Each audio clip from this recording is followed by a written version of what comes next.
ദൈവത്തിന്റെ ഒരു പദ്ധതിയാണെങ്കിൽ എന്തൊക്കെ ബുദ്ധിമുട്ടുകളും പ്രയാസങ്ങളും ഉണ്ടായാലും ദൈവം അത് നടത്തും. ദൈവം അത് നടത്തും. അവനറിയാം. ഇപ്പൊ ഈശോ എനിക്ക് വിശുദ്ധ കുർബാനയെ കുറിച്ച് വെളിപ്പെടുത്തി തന്ന സത്യങ്ങൾ മനസ്സിലാക്കിയപ്പം ഞാൻ എഴുതിയത് ഒന്നുമല്ല. ഈ തോമസ് അക്വിനാസ് പറയുന്ന ഒരു ഒരു വാക്യം ട്രാൻസ്സബ്സ്റ്റാൻസിയേഷൻ എന്നാ പറയുന്നത്. വിശുദ്ധ കുർബാനയിലെ കോൺസെക്രേഷന്റെ ടൈമില് എന്താ സംഭവം ട്രാൻസ്സബ്സ്റ്റാൻസിയേഷൻ. പക്ഷെ അത് ഭയങ്കര പാടാണ് പറയാനും എക്സ്പ്ലെയിൻ ചെയ്യാനും. പക്ഷെ ഈ വിശുദ്ധൻ നല്ല അടിപൊളിയായിട്ട് ഇത് സിമ്പിൾ ആയിട്ട് എക്സ്പ്ലെയിൻ ചെയ്തിട്ടുണ്ട്.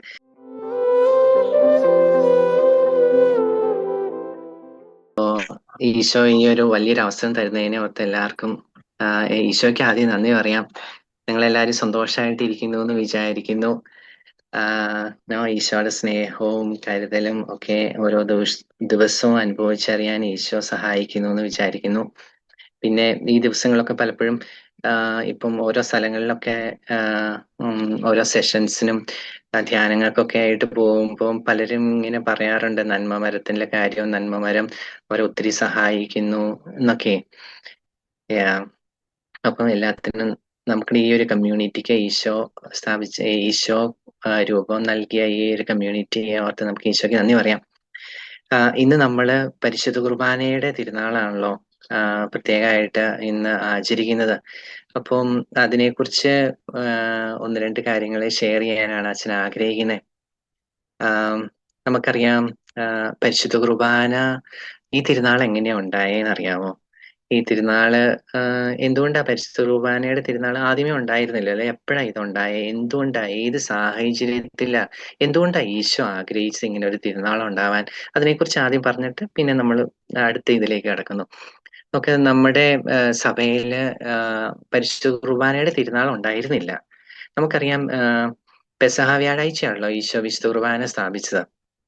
പെസഹ വ്യാഴാഴ്ച ഈശോ വിശുദ്ധ കുർബാന സ്ഥാപിച്ചു. അപ്പോൾ അന്ന് വിശുദ്ധ കുർബാന സ്ഥാപിച്ചതിന്റെ തിരുനാൾ അന്നാണ് പെസഹ വ്യാഴാഴ്ച. അതുപോലെ പൗരോഹിത്യം സ്ഥാപിച്ചതെല്ലാം പെസഹ വ്യാഴാഴ്ചയാണല്ലോ അത്.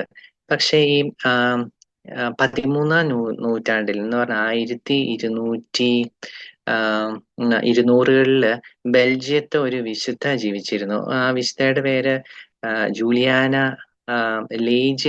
ബെൽജിയത്തിലെ ലേജ് എന്ന് പറഞ്ഞ ഒരു സ്ഥലത്താ. ലേജില് ജൂലിയാന എന്നാണ് ഈ വിശുദ്ധയുടെ പേര്. അപ്പം വിശുദ്ധ കുറച്ച് മഠത്തിലൊക്കെ പോയി. അപ്പൊ ആ കാലഘട്ടങ്ങളില് ഈ വിശുദ്ധ കുർബാനയുടെ മുമ്പില് ആരാധന നടത്തുന്ന സമയത്ത് ഈ വിശുദ്ധയ്ക്ക് ഈശോ പലപ്പോഴും ദർശനങ്ങൾ കൊടുക്കുമായിരുന്നു. അങ്ങനെ ഒരു പ്രാവശ്യത്തെ ദർശനം ഇങ്ങനെയായിരുന്നു. ഒരു പൂർണ്ണ ചന്ദ്രൻ. പക്ഷെ ആ ചന്ദ്രന് ഡയമെട്രിക്കലായിട്ട് ഒരു ഒരു കറുത്ത ഒരു കറുത്ത ഒരു ഒരു എന്താ പറയാ ഒരു ലൈൻ പോലെ കുറച്ചൊരു തിക്കായിട്ട്. അപ്പം വെളുത്ത ഇതില് ഒരു കറുത്ത ലൈൻ പോലെ. അപ്പൊ അത് പല ദിവസങ്ങളില് ഇങ്ങനെ ഇത് കണ്ടുകൊണ്ടിരിക്കുവായിരുന്നു. അപ്പൊ ഈ ഇതെന്താ പൂർണ്ണചന്ദ്രനില് ഇങ്ങനെ ഒരു വര, ഒരു കറുത്ത ഒരു വര പോലെ. അപ്പോ പല ദിവസം അപ്പൊ അതെന്താന്ന് മനസ്സിലാവുന്നില്ല. എല്ലാ ദിവസവും ഇങ്ങനെ കാണുന്നു. അങ്ങനെ കുറച്ച് കഴിഞ്ഞപ്പം ഈശോ തന്നെ പുണ്യവതിക്ക് ഇതിന്റെ അർത്ഥം എന്താന്ന് മനസ്സിലാക്കി കൊടുത്തു. അപ്പം ഈശോ പറഞ്ഞത് എന്താന്ന് വെച്ച് കഴിഞ്ഞാൽ, ഇപ്പൊ കത്തോലിക്ക സഭയിലാണെങ്കിൽ കത്തോലിക്ക സഭയില് കുറെ തിരുനാളുകളുണ്ട്. പക്ഷെ വിശുദ്ധ കുർബാനയ്ക്കായിട്ട് ഒരു തിരുനാളില്ല. അതിന്റെ കുറവാണ് ആ ഒരു എന്താ പറയാ കറുത്ത ഒരു ഇതുകൊണ്ട് കാണിക്കുന്നതെന്ന് പുണ്യവതിക്ക് മനസ്സിലാക്കി കൊടുത്തു. ഈശോ വെളിപ്പെടുത്തി കൊടുത്തു. അപ്പൊ കത്തോലിക്ക സഭയിൽ കുറെ തിരുനാളുകളുണ്ട്. പക്ഷെ പരിശുദ്ധ കുർബാന അനുസ്മരിച്ചുകൊണ്ട് അതിന് ഇമ്പോർട്ടൻസ് കൊടുത്തുകൊണ്ട് ഒരു തിരുനാളില്ല. അപ്പൊ ദൈവമക്കൾ അതിനൊരു ഇമ്പോർട്ടൻസ് കൊടുക്കാൻ വേണ്ടി ഒരു ദിവസം വേണം. അപ്പൊ പുണ്യവതിക്ക് ഇത് ആദ്യം കുറച്ചുനാൾ ആരോടും പറയാണ്ടൊക്കെ ഇരുന്നു. പിന്നെ രണ്ട് പേരോട് പറഞ്ഞു. അതിനുശേഷം പിന്നെ അവിടുത്തെ ലീജിലെ ബിഷപ്പിനോട് പറഞ്ഞു. അപ്പൊ ആദ്യം ബിഷപ്പൊന്നും ഇത് പ്രൈവറ്റ് റെവലേഷൻ അല്ലേ എന്ന് പറഞ്ഞാൽ എന്താ, നമുക്ക് സ്വകാര്യ വെളിപാടുകളല്ലേ അതപ്പം എന്താ പറയാ സഭ ഭയങ്കരം എന്താ പറയാ സ്ലോ ആയിട്ടാണ് അതൊക്കെ പഠിക്കുക. അപ്പൊ ആദ്യം ബിഷപ്പ് സമ്മതിച്ചില്ല. ആദ്യം ഒന്നും പോസിറ്റീവായിട്ട് റിപ്ലൈ ആയിരുന്നില്ല. പക്ഷെ കുറെ കഴിഞ്ഞപ്പോ 1246 പിതാവിന് മനസ്സിലായി. അപ്പൊ കുറെ തിയോളജിയൻസ് ഇത് പഠിക്കുകയൊക്കെ ചെയ്തു ഇതിന്റെ കാര്യങ്ങളൊക്കെ. അത് കഴിഞ്ഞപ്പം 1246 ഈ ലീജ് എന്ന് പറഞ്ഞ ഡയസിസില് ആ രൂപതയില് പരിശുദ്ധ കുർബാനയുടെ തിരുനാള് ആഘോഷിക്കാൻ പിതാവ് തീരുമാനിച്ചു. അപ്പൊ എല്ലാ വർഷവും ഇത് ആചരിക്കാനാണ് പിതാവ് തീരുമാനിച്ചത്.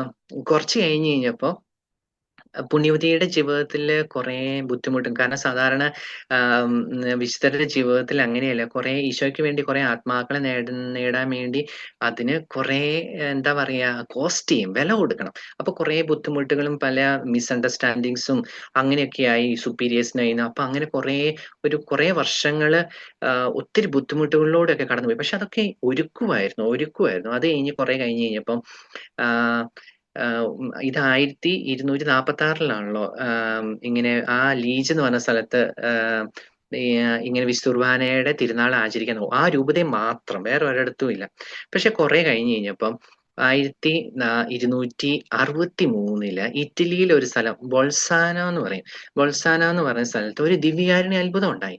ആ ദിവ്യകാരുണ്യ അത്ഭുതം എന്ന് പറഞ്ഞു കഴിഞ്ഞാൽ ഒരു ജർമ്മൻ അച്ഛൻ കുർബാന ചെല്ലുമ്പോൾ അച്ഛനാണെങ്കില് വിശുദ്ധ കുർബാനയിൽ സത്യമായിട്ട് ഈശോ ഉണ്ടോ എന്നൊക്കെ ഇങ്ങനെ ഡൗട്ടൊക്കെ ആയിട്ടായിരുന്നു വിശുദ്ധ കുർബാന ചൊല്ലിക്കൊണ്ടിരുന്നത്. പക്ഷെ ചൊല്ലിക്കൊണ്ടിരുന്ന ഈശോ കോൺസെക്രേഷന്റെ വേർഡ്സ് ഒക്കെ പറഞ്ഞ് അതിനുശേഷം ഈശോനെ എടുത്ത് ഉയർത്തി. അപ്പൊ ഈ തിരുവോസ്തി എടുത്ത് ഉയർത്തിയപ്പോ ആ തിരുവോസ്തിയിൽ നിന്ന് രക്തം ഇറ്റിറ്റായിട്ട് ഈ കോർപ്പറൽ താഴെ നമ്മളൊരു ഒരു സ്ക്വയറിലുള്ള വെളുത്ത തുണി വെക്കൂല, അതിന് മുകളിലാണല്ലോ നമ്മൾ കാസയും പീലാസയും എല്ലാം വെക്കുന്നത്, ആ കോർപ്പറൽ എന്ന് പറയും. അപ്പൊ അതിലേക്ക് ഈ തിരുവോസ്തിയിൽ നിന്ന് ഈ തിരുരക്തം ഒഴുകാൻ തുടങ്ങി പതുക്കെ. അപ്പോ പിതാവിന് ഭയങ്കരമായിട്ട് എന്താ പറയാ, പിതാവ് അപ്പൊ വിശ്വസിച്ചു. മീൻസ് അച്ഛൻ അപ്പൊ വിശ്വസിച്ചു. അതുപോലെ തന്നെ ആ കോർപ്പറല് ഭദ്രമായിട്ട് സൂക്ഷിച്ചു. കുറെ ആൾക്കാർ കണ്ടു അങ്ങനെയൊക്കെ. പക്ഷെ എന്താന്ന് വെച്ചാൽ ദൈവപരിപാലനയില് ആ സമയത്ത് ഇതിന്റെ തൊട്ടടുത്ത് സ്ഥലമുണ്ട്. ഓർവിയറ്റോ എന്ന് പറയുന്ന സ്ഥലം. ആ സ്ഥലത്ത് അപ്പോഴത്തെ പരിശുദ്ധ പിതാവും താമസിക്കുന്നുണ്ടായിരുന്നു. അപ്പം ഈ പരിശുദ്ധ പിതാവ് എങ്ങനെയാന്ന് വെച്ച് കഴിഞ്ഞാൽ ഈ ഈ ജൂലിയാന പുണ്യവതി ഈ ബിഷപ്പ് ലീജിലായിരുന്ന ആ രൂപതയിലായിരുന്ന സമയത്ത് ഈ പരിശുദ്ധ പിതാവ് ആ സമയത്ത് അവിടുത്തെ ആർച്ച് ഡീക്കനായിരുന്നു. അപ്പൊ ആർച്ച് ഡീക്കനോട് ഈ കാര്യങ്ങളൊക്കെ പറയുമായിരുന്നു. അപ്പം ഇതിനെക്കുറിച്ചൊക്കെ കുറെയൊക്കെ അറിയായിരുന്നു ഈ ആർച്ച് ഡീക്കന്. പക്ഷെ ദൈവം എന്താ ചെയ്തതെന്ന് വെച്ച് കഴിഞ്ഞാൽ ആ ദൈവത്തിന്റെ പരിപാലനയെ, കാരണം ദൈവത്തിന്റെ മിഷൻ ആണെങ്കിൽ അവൻ അതെല്ലാം ചെയ്യും. അപ്പോ കുറച്ച് കഴിഞ്ഞപ്പോഴത്തേക്കും പുതിയ പിതാവിനെ എലക്ട് ചെയ്യേണ്ട സമയം വന്നപ്പം എന്ത് ചെയ്തെന്ന് വെച്ച് കഴിഞ്ഞാൽ ഈ ഈ ആർച്ച് ഡീക്കനെയാണ് ഈശോ പരിശുദ്ധാത്മാവ് മാർപ്പാപ്പയായിട്ട് തെരഞ്ഞെടുത്തത്. അപ്പം മാർപ്പാപ്പയായിട്ട് തെരഞ്ഞെടുത്തു. അത് കഴിഞ്ഞിട്ടാണ് ഈ ഒർവിയറ്റോ എന്ന് പറഞ്ഞ സ്ഥലത്ത് നിൽക്കുമ്പോഴാണ് തൊട്ടടുത്തുള്ള സ്ഥലത്ത് ബൊൾസാന എന്ന് പറഞ്ഞ സ്ഥലത്ത് ഇങ്ങനെ ദിവ്യകാരുണ്യ അത്ഭുതം ഉണ്ടായി. അപ്പൊ പരിശുദ്ധ പിതാവിന് അത് പോയി കാണാനും അത് അനുഭവിച്ചറിയാനും പറ്റി. അതുപോലെ അതിനു മുമ്പ് അറിയായിരുന്നു ഇങ്ങനെ ദിവ്യകാരുണ്യത്തിന് വേണ്ടി ഒരു ദിവസം ഡെഡിക്കേറ്റ് ചെയ്യണം എന്നൊക്കെ ഈ പുണ്യവതി പറഞ്ഞതൊക്കെ ഈ പിതാവിന് അറിയായിരുന്നു. അപ്പൊ ദൈവം ഒരുക്കുമായിരുന്നു. അപ്പം ഈ അത്ഭുതം കൂടെ കണ്ടു കഴിഞ്ഞപ്പോ ഈ പരിശുദ്ധ പിതാവിന്റെ പേര് ഉർബാൻ നാലാമൻ എന്നാ പറയുന്നത്. ഉർബൻ നാലാമൻ പിതാവ് 1264 എന്ന് പറഞ്ഞാൽ ഒരു വർഷം കഴിഞ്ഞ്, ദിവ്യകാരുണ്യ അത്ഭുതം കഴിഞ്ഞ് ഒരു വർഷം കഴിഞ്ഞപ്പം കത്തോലിക്ക സഭ മുഴുവനായിട്ട് ഒരു ദിവസം ഈശോയുടെ വിശുദ്ധ കുർബാനയുടെ തിരുനാൾ ആചരിക്കാനായിട്ട് പിതാവ് അത് ഇൻസ്റ്റിറ്റ്യൂട്ട് ചെയ്തു. ആ ഒരു സോളംനിറ്റിനോ അത് ഇൻസ്റ്റിറ്റ്യൂട്ട് ചെയ്തു. അങ്ങനെയാണ് നമ്മുടെ കത്തോലിക്ക സഭയില് ഈ ഈശോയുടെ തിരുശരീരവും തിരുരക്തവും പ്രത്യേകമായിട്ട് നമ്മൾ ഓർത്ത് പ്രാർത്ഥിക്കുന്ന, നന്ദി പറഞ്ഞ് പരിഹാരം അനുഷ്ഠിക്കുന്ന ഒരു ദിവസം അങ്ങനെ വന്നത്. പക്ഷെ എന്തുകൊണ്ടാണ് ദൈവം ഈശോ ഈ ഒരു പർട്ടിക്കുലർ ഫീസ്റ്റ് വേണമെന്ന് പറയാൻ കാരണം എന്താന്ന് വെച്ചാൽ ഈ പരിശുദ്ധ കുർബാനയ്ക്ക് ഇമ്പോർട്ടൻസ് കൊടുക്കാൻ വേണ്ടി മാത്രമല്ല, 3 കാര്യങ്ങളാണ് പുണ്യവതിയോട് പറഞ്ഞത്. ഒന്ന്, ഇതുവഴി നമ്മുടെ വിശ്വാസം കൂടും. വിശുദ്ധ കുർബാനയുടെ തിരുനാൾ ആചരിക്കുന്നത് വഴി ഈ സഭാമക്കളുടെ വിശ്വാസം കൂട്ടാൻ, അതൊന്നാമത്തെ. രണ്ടാമത്തത്, അവര് പുണ്യങ്ങളിൽ വളരാൻ, കൂടുതൽ പ്രാക്ടീസ് ഓഫ് ദ വെർച്യൂന്. അപ്പൊ നമ്മൾ പുണ്യങ്ങളിൽ വളരാൻ രണ്ടാമത്തെ. മൂന്നാമത്തത്, ഈശോയുടെ വിശുദ്ധ കുർബാനയ്ക്ക് എതിരായിട്ട് നടക്കുന്ന നിന്ദനങ്ങൾക്കും അപമാനങ്ങൾക്കും പരിഹാരം അനുഷ്ഠിക്കാം. അപ്പൊ 3 കാര്യങ്ങളാണ് പറഞ്ഞത്. ഒന്ന്, വിശ്വാസം വളരാൻ. രണ്ടാമത്തത്, സഭാമക്കൾ പുണ്യങ്ങളിൽ വളരാൻ. മൂന്നാമത്, വിശുദ്ധ കുർബാനയ്ക്ക് എതിരായിട്ടുള്ള ഉണ്ടാവുന്ന നിന്ദനങ്ങളും അപമാനങ്ങൾക്കും പരിഹാരം അനുഷ്ഠിക്കാനും കൂടെ വേണ്ടിയാണ് ഈ ഒരു തിരുനാൾ ആചരിക്കാൻ പറഞ്ഞ. അപ്പോൾ ഓർക്കുക, നമുക്ക് കുറെ ബുദ്ധിമുട്ടുകളും പ്രശ്നങ്ങളൊക്കെയാണ്. ആദ്യം ഒരു ഒരു ഒരു സാധാരണ ഒരു സ്ത്രീ, ഒരു വിശുദ്ധയിലൂടെ ദൈവം വലിയൊരു തിരുനാളാണ് സഭയില് ഇൻസ്റ്റിറ്റ്യൂട്ട് ചെയ്തത്. അപ്പോൾ ഓർക്കുക, പലപ്പോഴും സാധാരണ ആൾക്കാരിലൂടെയാ ദൈവം പ്രവർത്തിക്കുന്നെ. വല്യ വല്യ തിയോളജിയൻസോ, വല്യ വല്യ അച്ഛന്മാരോ, അങ്ങനെ എന്താ പറയാ മാർപ്പാപ്പമാരോ, അങ്ങനെയൊന്നും സാധാരണ സിമ്പിൾ ആയിട്ടുള്ള ആൾക്കാര്, മദർ തെരേസ എന്ത് വലിയ കാര്യം ചെയ്തു. അതുപോലെ ഈ ഒരു വിശുദ്ധ അപ്പൊ ഒത്തിരി പേര് കേട്ട ആളൊന്നും ആയിരുന്നില്ല. പക്ഷെ ദൈവം അവരിലൂടെ വല്യ വല്യ കാര്യങ്ങൾ ചെയ്യുന്നു. എളിമയുള്ള ഹൃദയമുള്ളവരുടെ അവരിലൂടെ. അപ്പം അങ്ങനെ ആണ് ഇത് തുടങ്ങിയത്. അപ്പം അച്ഛൻ മനസ്സിലേക്ക് വന്ന വേറൊരു കാര്യം എന്താന്ന് വെച്ചാൽ, കുറെ ഒപ്പോസിഷൻസ് ഉണ്ടായിരുന്നു, ബുദ്ധിമുട്ടുണ്ടായിരുന്നു. പക്ഷെ ഈശോയുടെ ഈശോയുടെ പദ്ധതിയാണെങ്കിൽ ഉറപ്പായിട്ടും അവൻ നടത്തും. എന്തൊക്കെ ബുദ്ധിമുട്ടുകളും പ്രശ്നങ്ങളും ഉണ്ടേലും അവൻ നടത്തും. കാരണം അവന്റെ മിഷനാണ്.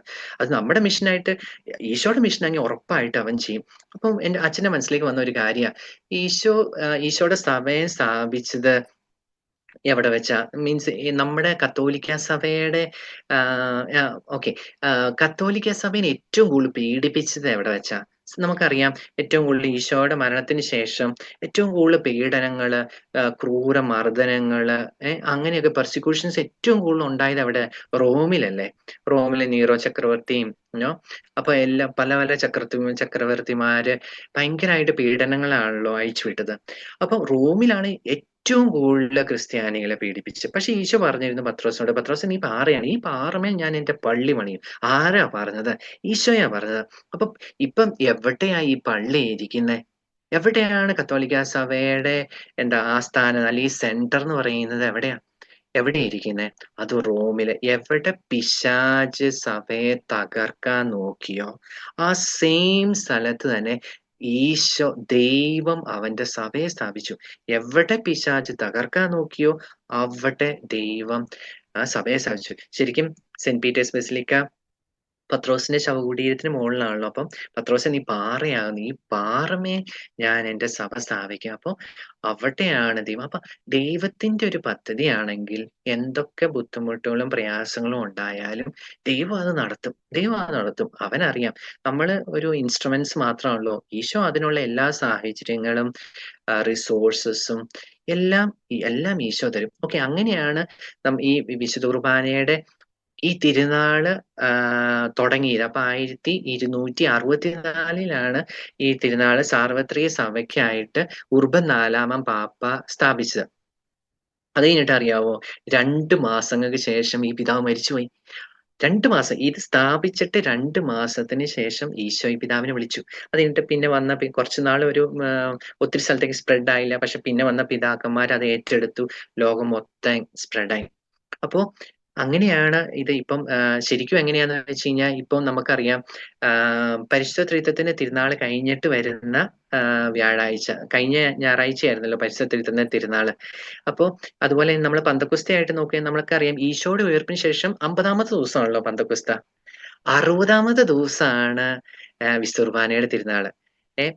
ഈശോയുടെ ഉയർപ്പിന് ശേഷം 50 ദിവസം കഴിയുമ്പോ പന്തക്കുസ്ത, 50 ദിവസം കഴിഞ്ഞിട്ട് 7 ദിവസം കഴിയുമ്പം മീൻസ് ഒരാഴ്ച കഴിയുമ്പോ ആണ് നമുക്കറിയാം പരിശുദ്ധ തിരുനാള്. എന്നിട്ട് 3 ദിവസം കഴിഞ്ഞ് കഴിയുമ്പോ 4-ാമത്തെ ദിവസം, അപ്പം കറക്റ്റ് 60 ദിവസം. അപ്പം ഉയർപ്പ് കഴിഞ്ഞിട്ടുള്ള 60-ാമത്തെ ദിവസാണ് വിശുദ്ധ കുർബാനയുടെ തിരുനാൾ. അപ്പം ഉയർപ്പ് കഴിഞ്ഞപ്പം നമ്മളൊരു ഈശോ സഭയെ സ്ഥാപിച്ച പന്തക്കുസ്ത കഴിഞ്ഞ് പിന്നെ നമ്മൾ ആദ്യം തൊട്ട് തുടങ്ങുവാണ്. ആദ്യം ഏറ്റവും ഇമ്പോർട്ടൻസ് കൊടുക്കുന്നത് പരിശുദ്ധ ത്രിത്വം. അതുകൊണ്ടാണ് പരിശുദ്ധ ത്രിത്വത്തിന്റെ തിരുനാള്. അത് കഴിഞ്ഞിട്ടുള്ള അടുത്ത തിരുനാൾ വരുന്നതാണ് വിശുദ്ധ കുർബാന. അപ്പം അങ്ങനെയാണ് സഭ ഈ തിരുനാള് എന്താ പറയാ ഇൻസ്റ്റിറ്റ്യൂട്ട് ചെയ്യാനുള്ള ഒരു കോണ്ടെക്സ്റ്റ്, ആ സാഹചര്യം അച്ഛൻ ജസ്റ്റ് ഒന്ന് ഷെയർ ചെയ്യായിരുന്നു. അപ്പൊ ഈ വിശുദ്ധ കുർബാനയുടെ തിരുനാളില് നമ്മള് എന്താ ശരിക്കും ചെയ്യുന്നത്? അച്ഛൻ പറഞ്ഞ 3 കാര്യങ്ങൾ. ഒന്ന്, നമ്മുടെ വിശ്വാസം വർദ്ധിക്കാൻ ഒത്തിരി സഹായിക്കുന്ന ഈശോ പറഞ്ഞേക്കുന്നെ.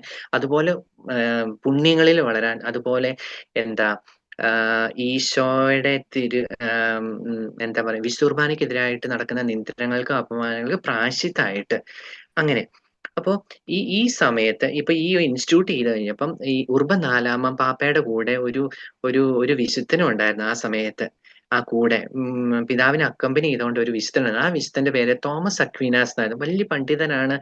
ഇപ്പൊ എനിക്ക് തോന്നുന്നേ സഭയിലെ ഏറ്റവും കൂടുതൽ തിയോളജിക്കൽ ആയിട്ടുള്ള കാര്യങ്ങൾ അഗസ്റ്റിൻ, അതുപോലെ തന്നെ തോമസ് അക്വീനാസ് ഒക്കെയാണ്. വിശുദ്ധ കുർബാനയെ കുറിച്ച് ഏറ്റവും കൂടുതൽ പറഞ്ഞേക്കുക ആധികാരികമായി പഠിപ്പിച്ചേക്കുന്നതൊക്കെ തോമസ് അക്വീനാസ് ആണ്. അപ്പൊ ഈ അക്വീനാസ് വിശുദ്ധനും ഈ പിതാവിന്റെ കൂടെ ഉണ്ടായിരുന്നു. അപ്പൊ പിതാവ് എന്നാ ചെയ്ത് ഈ ഫീസ്റ്റ് തുടങ്ങി, ഞാൻ പറഞ്ഞില്ലേ 1264 നമ്മൾ ഫീസ്റ്റ് ഇൻസ്റ്റിറ്റ്യൂട്ട് ചെയ്യുന്നു പിതാവ്. അപ്പൊ അതിന് തൊട്ടു മുമ്പ് ഈ വിശുദ്ധനോട് പറഞ്ഞു, ആം, ആ, ഈ വിശുദ്ധ കുർബാനയുടെ ഈ തിരുനാളിന് ഒരുക്കായിട്ട് നീ കുറച്ച് എന്താ പറയാ ഗാനങ്ങൾ രചിക്കാൻ പറഞ്ഞു. അങ്ങനെയാണ് തോമസ് അക്വീനാസ് പുണ്യാളൻ 2, 3 ഭയങ്കര ഫേമസ് ആയിട്ടുള്ള എന്താ ഗാനങ്ങള് രചിച്ചു.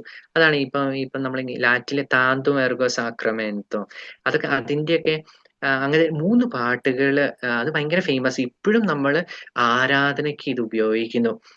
ഇപ്പൊ ഇംഗ്ലീഷിലാണെങ്കിൽ ലെറ്റസ് ബൗ ഇൻ അഡോറേഷൻ, അതൊക്കെ അത് രചിച്ചത് ഈ നമ്മുടെ തോമസ് അക്വീനാസ് വിശുദ്ധനാണ്.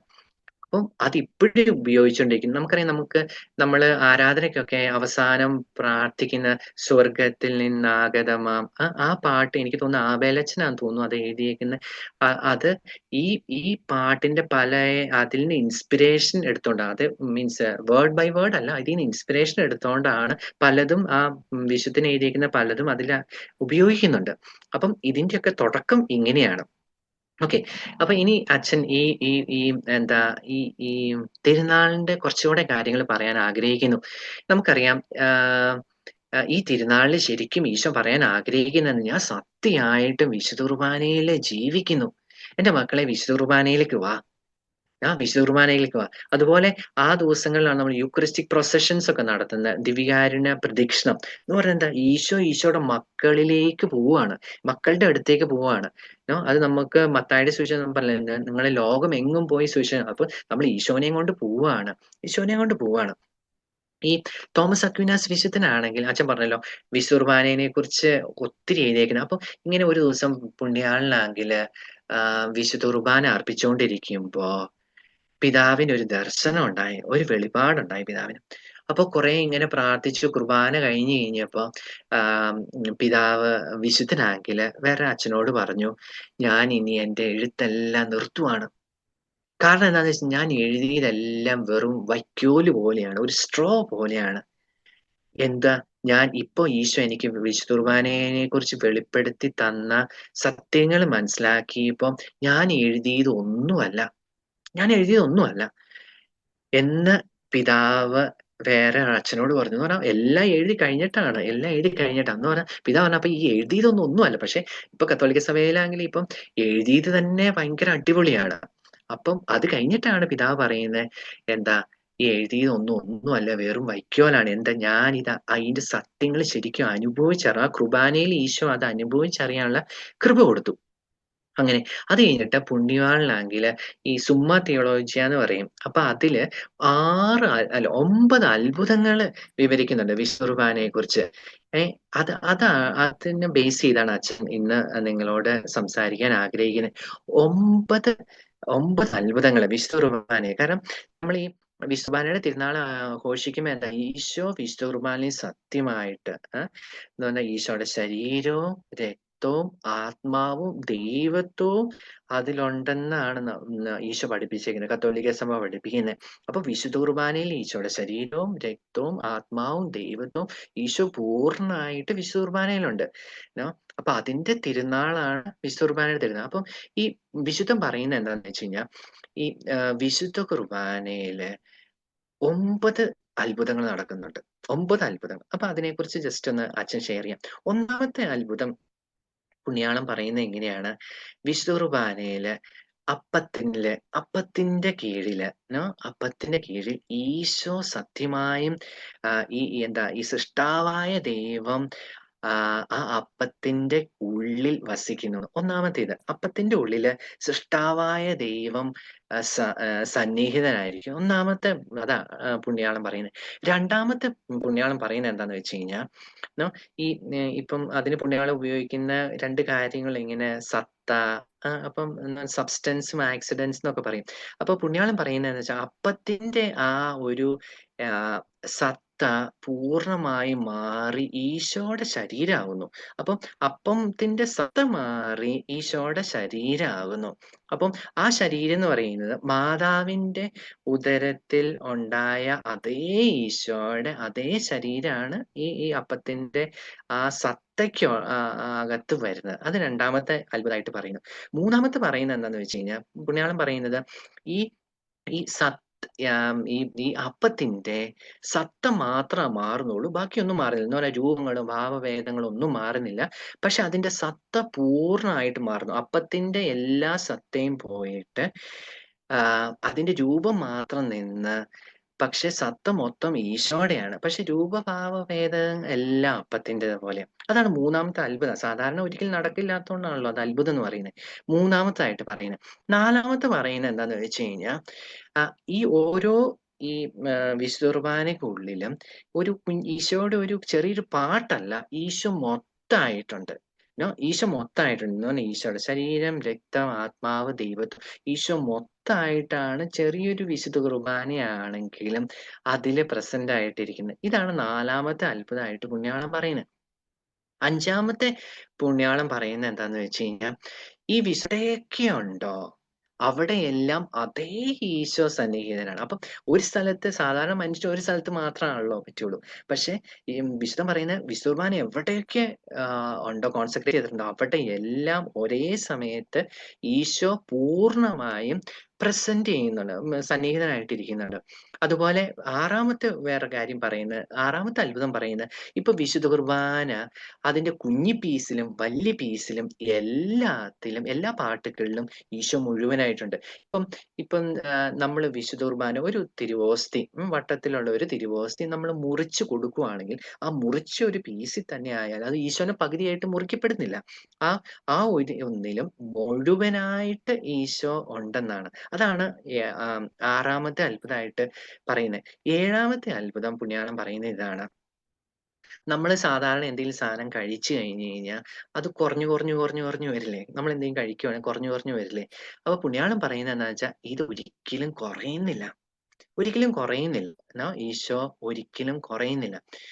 പിന്നെ എട്ടാമത്തായിട്ട് പുണ്യാളൻ പറയുന്നത് എന്താന്ന് വെച്ചാൽ വിശുദ്ധ കുർബാന നമ്മൾ സ്വീകരിക്കുന്നില്ലെങ്കിൽ ഈശോയുടെ ഭൗതിക ശരീരമായ സഭ ചുരുങ്ങി വരുന്നു. വിശുദ്ധ കുർബാന സ്വീകരിക്കാതിരിക്കുമ്പോൾ ഈശോയുടെ ഭൗതിക ശരീരമായ സഭ ചുരുങ്ങി വരുന്നു. അതുപോലെ ഒമ്പതാമതായിട്ട് അവസാനമായിട്ട് പറയുന്നത് ഈശോയുടെ വിശുദ്ധ കുർബാന ഈശോയുടെ മക്കൾ കൂടുതലായിട്ട് സ്വീകരിക്കുമ്പോൾ സഭ വളരുന്നു, ഭൗതിക ശരീരം വളരുന്നു. അപ്പൊ കൂടി വരുന്നു. കൂടുതൽ ഈശോനെ മക്കൾ സ്വീകരിക്കുമ്പം ഈശോയുടെ ഈശോയുടെ സഭ വളരുന്നു. ഇങ്ങനെയാണ് 9 കാര്യങ്ങള് വിശുദ്ധൻ പറയുന്നത്. അപ്പൊ നമുക്കായാലും നമ്മുടെ സാധാരണ ചിന്തയിൽ നോക്കുമ്പോൾ നമുക്കറിയാലോ നമ്മൾ കഴിക്കുന്ന ഇപ്പൊ സപ്പോസ് അച്ഛൻ വെജിറ്റേറിയൻ ആണെന്ന് വിചാരിക്കുക.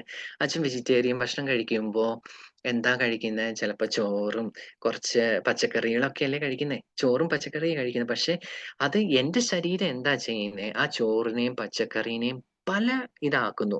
എന്താ പറയാ മാംസമാക്കുന്നു, രക്തമാക്കുന്നു, പല്ലാക്കുന്നു, രോമമാക്കുന്നു.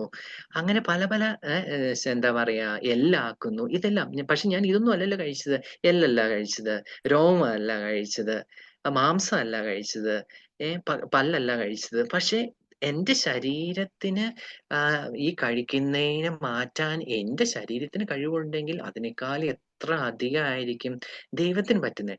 ഇപ്പം ഈശോ വെള്ളത്തിന് വീഞ്ഞാക്കി. ഈശോയ്ക്ക് പറ്റി. ഇപ്പൊ എന്താ ഈശോ അപ്പം വർദ്ധിപ്പിച്ചു. അപ്പൊ അപ്പം അവന് ഇഷ്ടമുള്ളതുപോലെ അവനാക്കി. അതുപോലെ എന്താ ഈശോ വെള്ളത്തിന് മീതെ നടന്നു. അവന്റെ ശരീരത്തെ അവന് ഇഷ്ടമുള്ളതുപോലെ അവനാക്കി. അപ്പോ ആ ഈശോയ്ക്ക് എന്താ ഈശോനെ ഒരു അപ്പത്തിന്റെ രൂപത്തിലാക്കാൻ പറ്റില്ലേ? ഉറപ്പായിട്ടും പറ്റും. പക്ഷെ നമ്മള് കാണുന്നത് എന്താ? നമ്മള് കാണുമ്പോ ഇത് അപ്പായിട്ട് തോന്നും. അല്ലെ? ഇത് അപ്പായിട്ട് തോന്നും. പക്ഷെ അതാ വിശ്വാസം. അപ്പൊ ഇത് എക്സ്പ്ലെയിൻ ചെയ്യാൻ വേണ്ടി ഈ തോമസ് അക്വിനാസ് പറയുന്ന ഒരു വാക്യം ട്രാൻസ്സബ്സ്റ്റാൻസിയേഷൻ എന്നാ പറയുന്നത്. വിശുദ്ധ കുർബാനയിലെ കോൺസെക്രേഷന്റെ ടൈമില് എന്താ സംഭവം ട്രാൻസ്സബ്സ്റ്റാൻസിയേഷൻ. പക്ഷെ അത് ഭയങ്കര പാടാണ് പറയാനും എക്സ്പ്ലെയിൻ ചെയ്യാനും. പക്ഷെ അതെന്താ പറയാ സത്താ പരിവർത്തനം അല്ലെങ്കിൽ സത്താഭേദം, പരിവർത്തനം എന്നൊക്കെയാ പറയുന്നത്. പക്ഷെ ഈ വിശുദ്ധൻ നല്ല അടിപൊളിയായിട്ട് ഇത് നല്ല സിമ്പിൾ ആയിട്ട് എക്സ്പ്ലെയിൻ ചെയ്തിട്ടുണ്ട്. അതെ, അതെ. അത് പക്ഷെ അച്ഛൻ ഇത് ആദ്യമായിട്ട് ഇത് വായിച്ചപ്പോ അച്ഛന് ഒത്തിരി സന്തോഷം തോന്നി.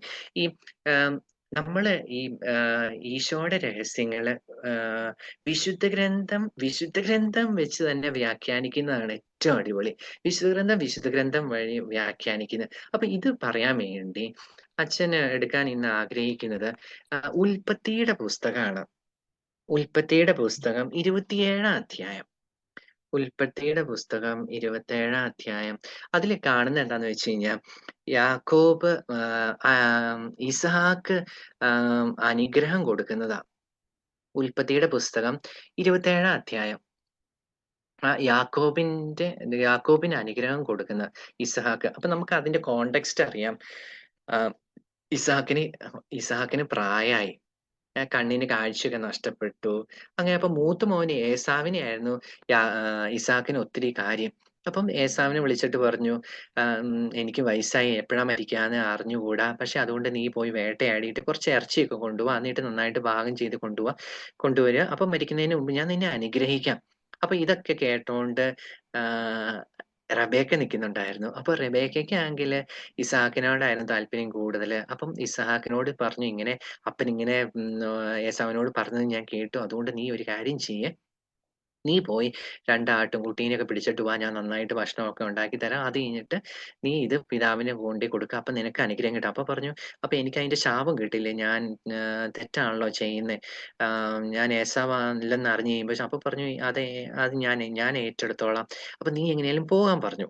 അപ്പൊ അങ്ങനെ പോവാൻ നേരത്ത് അപ്പൊ അതുപോലെ യാക്കോബ് പറയുന്നുണ്ട്, ഏശാവിനാണെങ്കിൽ ഒത്തിരി രോമമൊക്കെ ഉണ്ട്. അപ്പൊ തൊട്ട് നോക്കിക്കഴിഞ്ഞാൽ മനസ്സിലാവില്ല. അപ്പം റബേക്കയാണെങ്കില് യാക്കോബിന്റെ ഇപ്പൊ ആട്ടിൻ രോമവും ആഹ് ഇപ്പൊ ഒരു എന്താ പറയാ, ആഹ് അതിനു വേണ്ടി കയ്യിലൊക്കെ ആണെങ്കില് ആം, അമ്മ എന്താ പറയാ, ഈ കഴുത്തില് ഈ എന്താ ആട്ടിൻ തോല് കൊണ്ടുള്ളതൊക്കെ കയ്യിൽ വെച്ചു. അപ്പൊ തൊട്ട് കഴിഞ്ഞ് കഴിഞ്ഞാൽ ഒത്തിരി രോമം ഉള്ളത് പോലെയൊക്കെ തോന്നൂലോ. അപ്പൊ അങ്ങനെ എല്ലാം പിന്നെ ഏശാവിന്റെ ഡ്രസ്സ് ഇടീപ്പിച്ചു. ഇതെല്ലാം റെബേക്ക ചെയ്തിട്ട് ആം, അതുപോലെ ഭക്ഷണവും കൊടുത്തുകൊണ്ട് ഇസഹാക്കിന്റെ മുമ്പിലേക്ക് കൊണ്ടുപോവാണ്. അതിന് ശേഷമുള്ള കാര്യങ്ങൾ വായിക്കാം. 18-ാം വാക്യം തൊട്ട് ഇങ്ങനെയാണ്. യാക്കോബ് പിതാവിന്റെ അടുക്കൽ ചെന്ന് വിളിച്ചു, എന്റെ പിതാവേ, ഇതാ ഞാൻ. അവൻ വിളി കേട്ടു. നീ ആരാണ് മകനെ എന്ന് അവൻ ചോദിച്ചു. യാക്കോബ് മറുപടി പറഞ്ഞു, അങ്ങയുടെ കടിഞ്ഞൂൽ പുത്രൻ ഏസാവാണ് ഞാൻ. അങ്ങ് ആവശ്യപ്പെട്ടതുപോലെ ഞാൻ ചെയ്തിരിക്കുന്നു. എഴുന്നേറ്റ് എന്റെ നായാട്ട് ഇറച്ചി ഭക്ഷിച്ച് എന്നെ അനുഗ്രഹിച്ചാലും. എന്നാൽ ഇസഹാക്ക് ചോദിച്ചു, എന്റെ മകനെ, നിനക്ക് ഇത് ഇത്ര വേഗം എങ്ങനെ കിട്ടി? യാക്കോബ് പറഞ്ഞു, അങ്ങയുടെ ദൈവമായ കർത്താവ് ഇതിനെ എന്റെ മുമ്പിൽ കൊണ്ടുവന്നു. അപ്പോൾ ഇസ്ഹാക്ക് യാക്കോബിനോട് പറഞ്ഞു, അടുത്തു വരിക മകനെ, ഞാൻ നിന്നെ തൊട്ടു നോക്കി നീ എന്റെ മകൻ ഏസാവ് തന്നെയോ എന്ന് അറിയട്ടെ. അപ്പൊ ഞാൻ നിന്നെ തൊട്ടു നോക്കി നീ എന്റെ മകൻ ഏസാവ് തന്നെയോ എന്നറിയട്ടെ. യാക്കോബ് പിതാവായ ഇസ്ഹാക്കിന്റെ അടുത്ത് ചെന്നു അവനെ തടവി നോക്കിയിട്ട് ഇസ്ഹാക്ക് പറഞ്ഞു, സ്വരം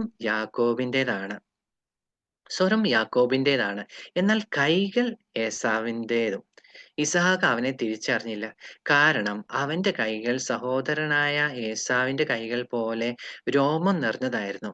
ഇസഹാക്ക് അവനെ അനുഗ്രഹിച്ചു. അവൻ ചോദിച്ചു, സത്യമായി നീ എന്റെ മകൻ ഏസാവ് തന്നെയാണോ? അതെ എന്ന് അവൻ മറുപടി പറഞ്ഞു. ഇസഹാക്ക് പറഞ്ഞു, എന്റെ മകനെ, നിന്റെ നായാട്ടിറച്ചി കൊണ്ടുവരിക. അത് തിന്നിട്ട് ഞാൻ നിന്നെ അനുഗ്രഹിക്കട്ടെ. ഇസഹാക്ക് അത് ഭക്ഷിക്കുകയും അവൻ കൊണ്ടുവന്ന വീഞ്ഞു കുടിക്കുകയും ചെയ്തു. ഇസഹാക്ക് അവനോട് പറഞ്ഞു, നീ അടുത്തു വന്ന് എന്നെ ചുംബിക്കുക. അവൻ ചുംബിച്ചപ്പോൾ ഇസഹാക്ക് അവന്റെ ഉടുപ്പ് മണത്തു നോക്കി. അവനെ അനുഗ്രഹിച്ചു. കർത്താവ് കനിഞ്ഞ് അനുഗ്രഹിച്ച വയലിന്റെ മണമാണ് എന്റെ മകന്റേതെന്ന് അവൻ പറഞ്ഞു. അപ്പൊ ഇത്രയും വായിച്ച് അച്ഛൻ നിർത്താണ്. അപ്പം എന്തൊക്കെയാ സംഭവിച്ചത്? അപ്പം നമുക്കറിയാം, ഇസഹാക്ക് ആണെങ്കില് ഏസാവിന്റെ വസ്ത്രമൊക്കെ ഇട്ടു, രോമമൊക്കെ ഫിക്സ് ചെയ്തു. അത് കഴിഞ്ഞ് ചെന്ന് കഴിഞ്ഞപ്പോ പിതാവ് പറയുന്നു, നീങ്ങ് വന്നേ, എന്റെ അടുത്ത് വാ. അപ്പോ ഞാൻ ഇനി ഒന്ന് തൊട്ടു നോക്കട്ടെ. എന്തിനാ? ഏസാവാണോന്നറിയാൻ. തൊട്ടു നോക്കി. തൊട്ടു നോക്കിയപ്പം ആരാന്നാ മനസ്സിലായേ? ഏസാവാന്ന് മനസ്സിലായി. അല്ലെ? തൊട്ട് നോക്കിയപ്പോ ഏശാവാന്ന് മനസ്സിലായി. കുറച്ച് കഴിഞ്ഞപ്പം പക്ഷെ എന്നാലും പിതാവ് പറഞ്ഞു, "പക്ഷെ നിന്റെ സൗണ്ട് യാക്കോബിനെ പോലെയാണെന്ന്" പറഞ്ഞു. അത് കഴിയുമ്പോ കുറച്ച് കഴിയുമ്പോ പറഞ്ഞു, "മോനെ നീ ഇങ്ങ് വന്നേ, ഞാൻ നിന്നെ ഒന്ന് ചുംബിക്കട്ടെ." അത് കഴിഞ്ഞിട്ട് പറഞ്ഞു, എന്തിനാ ചുംബിക്കാൻ പറഞ്ഞെ? അപ്പൊ അടുത്ത് വരൂലോ. ചുംബിക്കുമ്പോ അവന്റെ ശരീരം ഒന്ന് മണക്കാൻ, അവന്റെ വസ്ത്രം ഒന്ന് മണക്കാൻ. അപ്പൊ അവന് ആം, ഇസഹാക്ക് ആഹ് യാക്കോബിന് ആ വസ്ത്രം ഒന്ന് മണത്ത് നോക്കിക്കഴിഞ്ഞപ്പോ ആഹ് ഏശാവിന്റെ മണാണ്. കാരണം എന്താ, ഏശാവിന്റെ ഡ്രസ്സല്ലേ ഇട്ടേക്കുന്നെ, ഉടുപ്പാ ഇട്ടേക്കുന്നെ. അപ്പം അങ്ങനെ മണത്തു. പക്ഷെ നമുക്കറിയാലോ, അപ്പം ഈ തൊട്ട് നോക്കി. തൊട്ട് നോക്കിയപ്പം ആഹ് ഇസ്ഹാക്കിന് തോന്നി ഇത് ആരാന്നാ, ഏശാവാ. പക്ഷെ ഏശാവാണോ? അല്ലല്ലോ. ഉള്ളിൽ ആരായിരുന്നു? യാക്കോബായിരുന്നു. തൊട്ടു നോക്കിയപ്പോ ഏശാവ്. പക്ഷെ സത്യത്തിൽ ഉള്ളിൽ ആരാ? ഉള്ളിൽ യാക്കോബ്. മണത്ത് നോക്കി. മണത്ത് നോക്കിയപ്പം ആരുടെ മണാണ്? മണത്ത് നോക്കുമ്പോ ഏശാവിന്റെ മണാണ്. പക്ഷെ സത്യത്തിൽ ഏശാവാണോ? അല്ലല്ലോ. ഉള്ളിൽ യിസ്ഹാക്കായിരുന്നു. ഉം. ഭക്ഷണം കഴിച്ചു. കഴിച്ചു നോക്കി. ഭക്ഷണം കഴിച്ചപ്പോ അത് ഈ സാധാരണ ഏസാവ് ഉണ്ടാക്കുന്ന ഭക്ഷണാണ്. പക്ഷെ അത് ഏസാവ് ഉണ്ടാക്കിയ ഭക്ഷണം ആയിരുന്നില്ല. പക്ഷെ ഇപ്പൊ എന്താ, നമുക്കറിയാം നമ്മുടെ ഇന്ദ്രിയങ്ങൾ 5 ഇന്ദ്രിയങ്ങളുണ്ടല്ലോ. അപ്പം ഇതില് എല്ലാ ഇന്ദ്രിയങ്ങളും ഉപയോഗിച്ചിട്ടുണ്ടാവോന്ന് നോക്കാം. നമ്മുടെ ഒന്നാമത്തെ നമ്മുടെ സ്പർശനേന്ദ്രിയം. അപ്പൊ സ്പർശനേന്ദ്രിയം ഇസഹാക്ക് ഉപയോഗിച്ച് നോക്കി. തൊട്ട് നോക്കി. ഞാൻ രണ്ടാമത്തത് എന്താ, മണത്ത് നോക്കി രണ്ടാമത്തെ ഇന്ദ്രിയം ഉപയോഗിച്ചു. പിന്നെ കഴിച്ചു ഭക്ഷണത്തിൻ്റെത്. പിന്നെ എന്താ, കണ്ണ് കാണാൻ. പക്ഷെ ഈ കാഴ്ചയില്ലായിരുന്നു. കാഴ്ച കാണാനുള്ള കഴിവും നഷ്ടപ്പെട്ടിരുന്നു. അപ്പം കാണാനും പറ്റിയില്ല. പിന്നെയുള്ളത് എന്താ, വേറൊരെണ്ണം കേൾവിയുണ്ട്. പക്ഷെ കേൾവി നോക്കിയപ്പോ കറക്റ്റ് ആയിട്ട് അത് ഇസ്ഹാക്കാന്ന് പറയുന്നു. അപ്പൊ എന്താ, എല്ലാ ഇന്ദ്രിയങ്ങളും ചതിച്ചു. ഒരു ഇന്ദ്രിയം മാത്രം കറക്റ്റ് ആയിട്ട് പറഞ്ഞു. അപ്പം 4 ഇന്ദ്രിയങ്ങള് പറ്റിച്ചു. പക്ഷെ ഒരെണ്ണം മാത്രം, ചെവി മാത്രം. അപ്പൊ ഈ പുണ്യാളൻ ഉണ്ടല്ലോ, ഇനി നമ്മൾ തിരിച്ചു വരുവാണ്. അപ്പൊ നമുക്ക് ഇപ്പം ഈ കോണ്ടെക്സ്റ്റും ഇതൊക്കെ മനസ്സിലായല്ലോ. അപ്പൊ ഈ തോമസ് അക്വീനാസ് പുണ്യാളൻ പറയുന്നത് ഇതുപോലെയാണ് വിശുദ്ധ കുർബാന. വിശുദ്ധ കുർബാന വിശുദ്ധ കുർബാന തൊട്ടു നോക്കിയ അപ്പാണ്. തൊട്ടു നോക്കിയ അപ്പ. പക്ഷെ അപ്പ ആണോ? അല്ല, ഈശോയാണത്. ഉള്ളിൽ ഈശോയാണ്. തൊട്ടു നോക്കുമ്പം അപ്പം, പക്ഷെ ഉള്ളിൽ ഈശോ. മണത്ത് നോക്കുമ്പം അപ്പം, പക്ഷെ ഉള്ളിൽ അല്ല, ഉള്ളിൽ ഈശോ. നോ രുചിച്ച് നോക്കിയ അപ്പാണ്.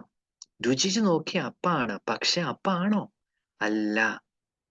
അപ്പം പോലെ ടേസ്റ്റ്, പക്ഷെ ഉള്ളിൽ ഈശോയാണ്.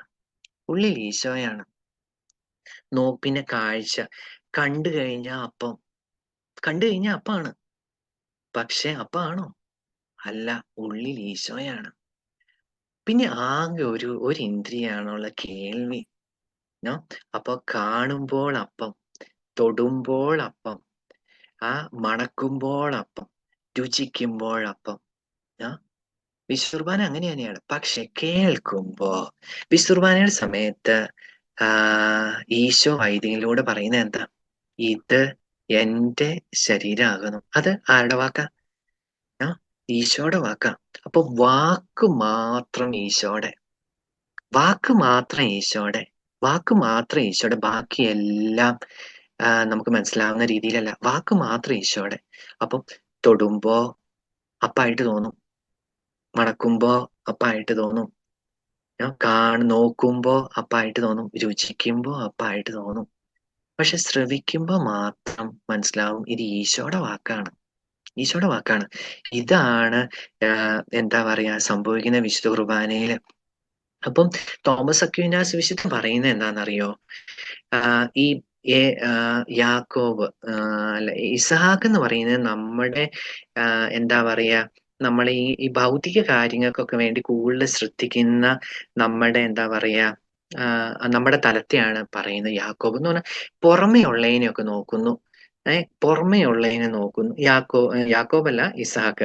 പുറമേ ഉള്ളതിന് ഇമ്പോർട്ടൻസ് കൊടുക്കുന്നു. പുറമെ കാണുന്നതിന്, കേൾക്കുന്നതില്, രുചിക്കുന്നതില്, തൊടുന്നതില്, അതിലൊക്കെ ഇമ്പോർട്ടൻസ് കൊടുക്കുന്നു.